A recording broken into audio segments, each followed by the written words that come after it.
clip video này trong đó bằng hai ông pi vị trí ở trong cả AI làm bay từ cả bộ bàiភាសាបរទេសឲ្យមកជាភាសាខ្មែរឬក៏បកប្រែភាសាបរទេសមួយទៅកាន់ភាសាបរទេសមួយទៀតដែលវាមានលក្ខណៈងាយស្រួលហើយការបកប្រែហាក់ដូចជាត្រូវជាងកម្មវិធី Google Translate បាទតាមរយៈការចំណាំរបស់ខ្ញុំឃើញថាការប្រើប្រាស់ការ AI ដើម្បីធ្វើការបកប្រែភាសានេះហាក់ដូចជាមានភាពល្អហើយក៏ត្រូវច្រើនជាងអញ្ចឹងយើងអាចសាកល្បងជាមួយទាំងខ្ញុំទាំងអស់គ្នាជាដំបូងយើងចុចទៅលើកម្មវិធី Chat GPT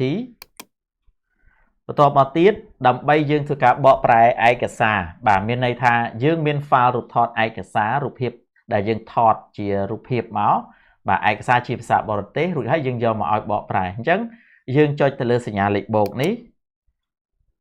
បាទរួចហើយយើងចុចយក photo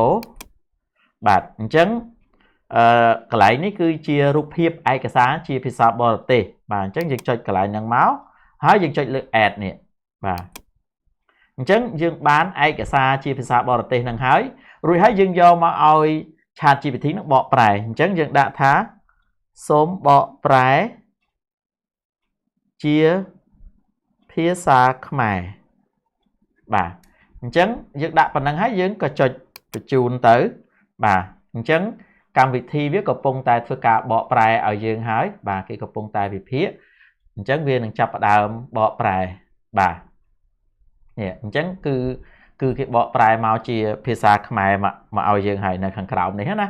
បាទអញ្ចឹងអានេះ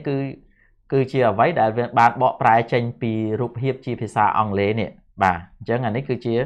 ភាសាអង់គ្លេសណានេះដូចបងប្អូនឃើញអញ្ចឹងអានេះជាភាសាអង់គ្លេសទេបាទអញ្ចឹង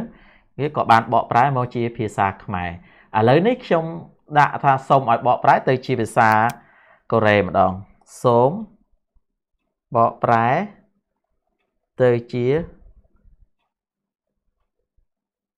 ភាសាកូរ៉េឧទាហរណ៍អញ្ចឹងខ្ញុំចុចបញ្ជូនទៅបាទ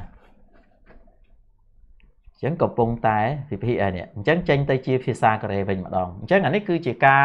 ប្រើប្រាស់កម្មវិធី Chat GPT ដើម្បីឲ្យបកប្រែនៅឯកសារផ្សេងបាទឲ្យយើងបាទដែលការបកប្រែតាម Chat GPT នេះតាមរយៈការសង្កេតរបស់ខ្ញុំគឺហាក់ដូចជាវាត្រឹមត្រូវជាង